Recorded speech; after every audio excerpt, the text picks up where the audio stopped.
Food campus کے اوپر بمباری کرتا ہے اور فائرنگ کرتا ہے. اسرائیل ہی جو ہے وہ کراسنگ پوائنٹ کو بند کر کے غزہ کو اندر آنے نہیں دیتا غزہ کے اندر. تو جو اصل معاملہ یہ ہے کہ وہ اسرائیل یہ چاہتا ہے کہ غزہ کی پاپولیشن کو ڈسپلیس کیا جائے, یہاں پہ لوگوں کو ایک قسم کے نئے قسم کے پریزن میں دھکیلا جائے, اور اگر وہ نہیں مانتے تو پھر ان کی اسی طریقے سے قتل و غارت گری کا سلسلہ جاری رہے گا. اور میں یہ سمجھتا ہوں کہ اسرائیل جس کی شے پر کام کر رہا ہے وہ پورا ویسٹ ہے, اور ویسٹ کے اندر بھی میں واضح طور پر اس بات کو سمجھتا ہوں کہ جس طرح میں نے ابھی کہا کہ یونیسکو سے جس طرح اپنی ممبرشپ امریکہ نے واپس لی ہے, تو اس کے بعد اس کے اندر کوئی دو رائے موجود نہیں ہے کہ اسرائیل جو ہے وہ امریکہ کی پشت پناہی کے ساتھ یہ سارا کام کر رہا ہے, اور اسی کی وجہ سے معاملہ کسی نہج پر نہیں پہنچ پا رہا, مذاکرات نتیجہ خیز نہیں ہو پا رہے. اگر امریکہ صرف اپنی پشت پناہی اسرائیل کے پیچھے سے نکال لے, اسرائیل کو جو ہے وہ پیچھے سے اپنا ہاتھ ہٹا لے, تو میں سمجھتا ہوں اسرائیل 2 سے 3 دن کے اندر مذاکرات پہ آمادہ ہو جائے گا. لیکن اب تک اسرائیل کی پالیسی یہی ہے کہ جتنے زیادہ فلسطینیوں کو ڈسپلیس کیا جا سکے, ان کو قتل کیا جا سکے, اور اس کے بعد غزہ کا کنٹرول اس طریقے سے حاصل کیا جا سکے, غزہ کو ریجنز میں ڈیوائڈ کر کے اس کو ایک باقاعدہ طور پہ قید خانہ بنا دیا جائے. ڈاکٹر اسامہ, آپ کو یاد ہوگا کہ ڈونلڈ ٹرمپ نے اب صدر بننے کے بعد اعلان کیا تھا کہ غزہ کے لیے ان کے پاس ایک پلان ہے, وہ اس کو ایک ریئل اسٹیٹ کا کوئی پروجیکٹ سمجھ رہے تھے کہ نیا اس کو غزہ بنا دیں گے اور ترقی ہوگی اور جابز ہوں گی سب کچھ. اب جو اے آئی جنریٹڈ پکچر شیئر کی ہے اسرائیلی وزیر نے, اس میں بھی ایک بہت بڑا سا ٹاور بنا کے اس پہ ٹرمپ لکھا گیا ہے, پھر ٹرمپ وہاں بیچ کے کنارے بیٹھے ہیں, پھر نیتن یاہو بھی وہیں پر بیٹھے ہیں, اور بڑی بڑی بلڈنگز اور نئی بلڈنگز بن چکی ہیں, جبکہ غزہ ہم جانتے ہیں کہ وہ تو کھنڈر بن چکا ہے. تو یہ تو ایک منصوبہ ان کا ریئل اسٹیٹ کا لگ رہا ہے ان دونوں کنٹریز کا. یہ تو نہیں لگ رہا کہ کسی پوائنٹ پہ پیچھے ہٹنے والی ہیں, اور یہ معاہدے وغیرہ یہ باقی دنیا کے لیے شاید ٹائم بائی کیا جا رہا ہے کہ دنیا انگیج رہے, یہ سوچتی رہے کہ نہیں کچھ نہ کچھ ہو رہا ہے. لیکن دونوں کنٹریز نے کوئی ریئل اسٹیٹ کا منصوبہ جو ہے وہ یہاں پہ شروع کرنے کا مکمل منصوبہ بنا رکھا ہے. دیکھیے, خواب دیکھنے میں تو کسی کے بھی پابندی نہیں ہے, اور اے آئی جنریٹڈ آپ بھی بنا سکتی ہیں, میں بھی بنا سکتا ہوں, پوری دنیا بنا سکتی ہے. اور دوسرا, جن 2 شخصیات کا آپ نے نام لیا, ڈونلڈ ٹرمپ اور بنجامن نیتن یاہو, اللہ تعالیٰ خیر کرے, لیکن جو ان کی صحت کے حوالے سے جو آج کل میڈیا میں جو اطلاعات موجود ہیں, تو مجھے نہیں پتا کہ وہ کتنے دن زندہ رہ پائیں گے یا نہیں رہ پائیں گے. تو بہرحال معاملہ یہ ہے کہ غزہ یا فلسطین نہ کوئی ریئل اسٹیٹ کا منصوبہ ہے, نہ کوئی زمین کا جھگڑا ہے. یہ باضابطہ طور پر ایک قبضے کی جنگ ہے اور ایک مسلط کردہ جنگ. اگر امریکہ اتنا ہی اس حوالے سے غزہ کے حوالے سے یا فلسطین کے حوالے سے سنسیئر ہوتا, تو اوسلو معاہدے کے بعد کسی اور چیز کی ضرورت نہیں پڑتی. اور اسرائیل بھی اگر یہ چاہتا کہ 2 اسٹیٹ سولوشن کے اندر اس کی کوئی نہ کوئی کامیابی مضمر ہے, تو وہ 2 اسٹیٹ سولوشن کو اوسلو معاہدے کے بعد اپنی نہ صرف سیٹلمنٹ کو ایکسپینشن دیتا, بلکہ غزہ کے اندر بھی جو نسل کشی کر رہا ہے وہ نہیں کرتا. تو میں سمجھتا ہوں کہ اوسلو معاہدہ بھی ناکام ہو گیا, 2 اسٹیٹ سولوشن بھی ناکام ہو گیا, اور اسرائیل اور اس کے تمام وزراء اب اس بات کو کہتے ہیں کہ یہاں پہ ایک ریاست کے علاوہ کوئی اور ریاست قائم نہیں رہ سکتی.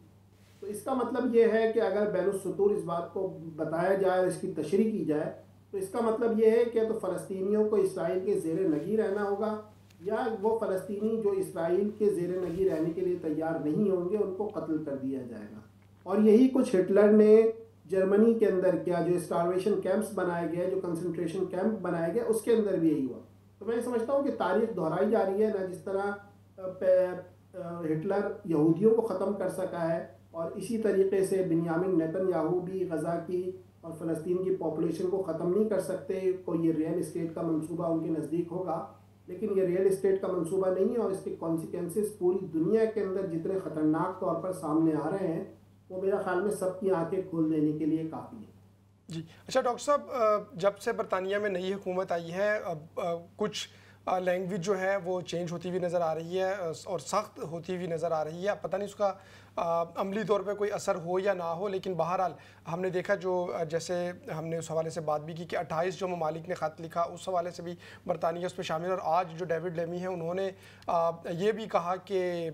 میرا دل بھی وہی محسوس کرتا ہے جو دیگر برطانوی عوام جو ہیں وہ محسوس کرتے ہیں، اور ہم یہ مناظر نہیں دیکھ سکتے کہ جب بچے روٹی لینے کے لیے آتے ہیں تو ان کو آگے سے گولیاں ماری جاتی ہیں، اور اس طرح کے انہوں نے مزید بھی جو پہلے کی نسبت ایک سخت لینگویج استعمال کی۔ اس میں یہ بھی انہوں نے کہا کہ عموماً جو برطانوی وزیر خارجہ وہ اس طرح کی لینگویج نہیں استعمال کرتا، لیکن جو سچویشن جس سے ہم گزر رہے ہیں، جس کو روزانہ دیکھنا پڑ رہا ہے، تو اس کی وجہ سے شدید دلوں میں خوف ہے یا غصہ ہے، اس طرح کے ان کے الفاظ تھے۔ تو یہ جو لینگویج چینج ہوتی ہوئی نظر آ رہی ہے، کیا یہ بھی جو برطانیہ میں مسلسل بڑھتے ہوئے مظاہرے ہیں جو اول روز سے ہی جاری ہے، اور لوگ اب تو جیسے ہم نے اس سے پہلے ڈسکس کیا کہ کنسرٹس میں بھی، اور خود ہم نے دیکھا کہ رائل جو اوپیرا ہے اس کے اندر بھی جو ایک تھیٹر میں شو ہو رہا تھا وہاں پہ فلسطینی جھنڈا لہرا کے یکجہتی کا جو ہے اظہار کیا، تو ہر جو طبقہ ہے جو عوام کا وہ تو اب پوری طرح سے انوالو ہے اور وہ ان مناظر کو مزید نہیں دیکھ سکتا۔ تو آپ کے خیال میں یہ جو حکومت کا یا جو ڈیوڈ لیمی کا موقف ہے وہ کیا پیغام دے رہا ہے؟ دیکھیں، بالکل آپ کی بات درست ہے کہ جو کچھ برطانوی عوام سمجھتے ہیں وہ برطانوی حکومت اب اس کو ٹرانسلیٹ کرنے پر تیار ہو گئی ہے، اور جو 2-3 واقعات کا آپ نے تذکرہ کیا، اس کے علاوہ آج کل پوری برطانیہ کے اندر گریجویشن سیرمنیز ہو رہی ہیں جن کو کانوکیشن کہا جاتا ہے، اور آپ ہر یونیورسٹی کا کانوکیشن اٹھا کے دیکھ لیجئے، اس میں غزہ کی بازگشت سنائی دے رہی ہے، اور یہ وہ لوگ ہیں کہ جن کو آئندہ 20-25 سال تک برطانیہ کا نظام حکومت، نظام سیاست، نظام معیشت، نظام معاشرت چلانا ہے، جو لوگ آج پاس آؤٹ ہو رہے ہیں۔ آپ یہ دیکھیے کہ آسٹن یونیورسٹی نے اپنی لائیو نشریات کو، جو لائیو اسٹریمنگ تھی، اس کو سسپینڈ کر دیا کیونکہ اس میں غزہ کا تذکرہ آ گیا، لیکن آپ کس حد تک اس بات کو دبا سکتے ہیں؟ تو اب برطانوی حکومت یہ سمجھتی ہے کہ جو جین زی ہے، جو آئندہ آ کے برطانیہ کا نظام حکومت اور نظام اقتدار سنبھالے گی آئندہ 20-25 سال تک، ان کے اندر اس حوالے سے کوئی دو رائے موجود نہیں ہے۔ وہ فلسطینیوں کی نسل کشی کو نسل کشی کہتے ہیں، وہ اس کا ذمہ دار اسرائیل کو قرار دیتے ہیں۔ تو برطانوی حکومت اپنی پاپولیرٹی کو بچانے کے لیے، اپنے عوام کے اوپر سے اپنا اعتماد بحال کرنے کے لیے سارے اقدامات کرنے پہ آمادہ ہوئی ہے، اور یہ وہ چیز ہے کہ جو ہر دنیا کے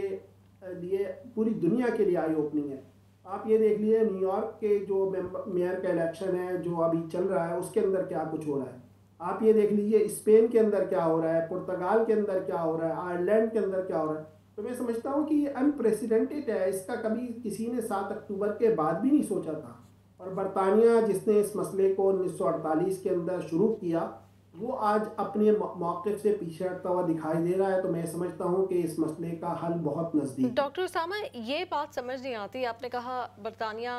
جس نے اعلان کیا تھا اور اس اعلان کے بعد پھر یہ سرزمین پہ جو ہے وہ ایک اسرائیلی جو ہے اسٹیٹ بنی، آج کیا وہ اتنا کمزور کیوں ہو گیا کہ آج بھی وہ کوئی اعلان کر دے کہ سب اپنی اپنی حد میں رہیں اور انسانی حقوق کا خیال؟ آج کوئی اس کی نہیں سن رہا، اس وقت اس کی سب سن رہے تھے، اور اس کے ایک حکم نامے سے اس پوری جگہ کی قسمت ہی بدل گئی ہے، جو کہ فلسطینیوں کے لیے ایک ڈیتھ ٹریپ ہے۔ اور ڈیتھ ٹریپ کی بات نکلی ہے تو صرف خوراک کے لیے جانے والے جو فلسطینی جن کو مارا گیا ان کی تعداد 1000 سے زیادہ ہے، مطلب صرف وہ جو کہ ہیومینیٹیرین ایڈ ایجنسیز میں صرف خوراک لینے جا رہے تھے۔ اقوام متحدہ کی ایک ترجمان ہے، وہ کہتی ہیں کہ باقاعدہ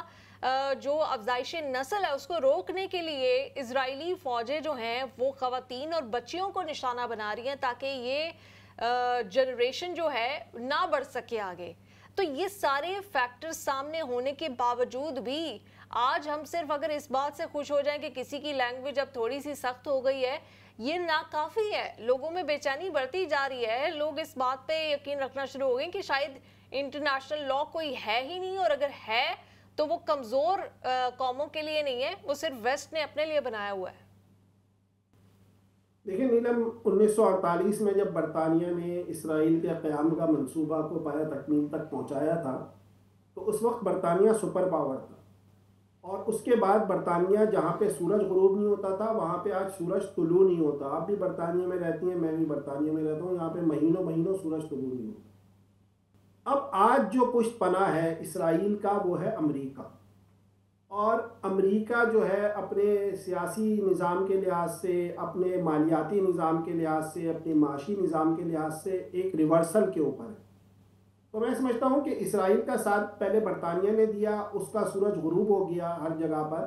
اور اب امریکہ اس کا ساتھ دے رہا ہے، اس کا سورج غروب ہوتے ہوئے بھی بہت زیادہ دیر نہیں لگے گی۔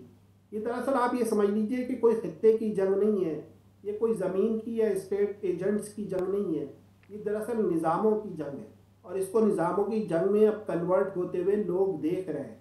تو میں سمجھتا ہوں کہ جو پورا ورلڈ آرڈر ہے، جو بنا بنایا نظام ہے، اس کی جو آخری چوٹ جو لگے گی وہ اسی جگہ پہ لگے گی، اور اسی کی بنیاد پہ یہ نظام منہدم ہوگا۔ اور میں نے پہلے بھی کہا تھا کہ جو دوسری جنگ عظیم کے بعد جو ایک سیٹلمنٹ کی ایجنسی بنائی گئی تھی جس کو ہم UN کہتے ہیں، اور اس کے نتیجے کے اندر دنیا کے باہمی تصفیے کیے جاتے تھے، اب وہ ایجنسی بھی ناکام ہو گئی ہے۔ تو یہ ایجنسی بھی ناکام ہو گئی، یہ نظام جو سرمایہ دارانہ نظام ہے یہ بھی اپنی مدت پوری کر چکا، اور اس کا اختتام بھی میں سمجھتا ہوں کہ اسی جنگ کے ساتھ ہوگا، اور اس کے بعد ایک نیا نظام اس کی جگہ لے گا، اور اس کے بعد شاید لوگوں کو سکون مل سکے۔ تو میں یہ نہیں سمجھتا کہ اب برطانیہ نے کیا تھا تو برطانیہ بچ پایا، اور امریکہ آج کر رہا ہے تو امریکہ بھی بچ پائے گا، نہ امریکہ بچ پائے گا نہ اس کے سہولت کار بچ پائیں گے۔ بالکل۔ اچھا ڈاکٹر صاحب، ہم نے بالکل دیکھا اسی تمام عرصے میں، اگرچہ اب وہاں پہ بھی سیز فائر ہو گیا، جو اسرائیل نے شام میں حملے کیے اور جو سچویشن بنی، اور جس طرح سے دو متحارب گروہ تھے، اور جو کردار ہے سیریا کی جو موجودہ حکومت کا، تو آپ کو لگتا ہے ابھی فی الحال تو وہاں پہ امن ہے، لیکن مستقبل میں بھی کوئی چنگاری جو ہے وہ دوبارہ سے اس خطے کو جو جنگ ہے اس میں دھکیل سکتی ہے، اور کوئی ایسا کام ہو سکتا ہے جس سے براہ راست اسرائیل ایک مرتبہ پھر شام کے اوپر حملے شروع کر دے؟ جی مجھے نہیں لگتا کہ یہ چنگاری جو ہے وہ بجھی ہے، یہ چنگاری مدھم ہوئی ہے، اور میں نے پہلے بھی کچھ اپنے نجی محفلوں میں کہا ہے کہ اب شام کے اندر جو ہے وہ ترکی اور اسرائیل کی جنگ ہوگی، چاہے یہ 2025 میں ہو جائے چاہے یہ 2026 میں ہو، لیکن یہ اب دیوار پہ لکھی ہوئی حقیقت ہے کہ شام کے اندر اسرائیل اور ترکی کی ایک جنگ ہونی ہے، اور اس کے بعد اس خطے کی جو قسمت ہے اس کا فیصلہ حتمی طور پر ہو جائے۔ چلیں دیکھتے ہیں کہ ابھی تک تو ساری جنگیں جو ہیں وہ شروع کرنے والا بھی اسرائیل، کس ٹائم پہ ختم کرنی ہے وہ فیصلہ کرنے والا بھی اسرائیل، اور ہر چیز پہ مہر سخت کروائی جاتی ہے امریکہ کی۔ ابھی تو یہی چل رہا ہے، ایسا لگ رہا ہے کہ دو ہی کنٹریز ہیں جو پوری دنیا کا سسٹم جو ہے وہ چلا رہی ہے۔ بہت شکریہ آپ نے ہمیں جوائن کیا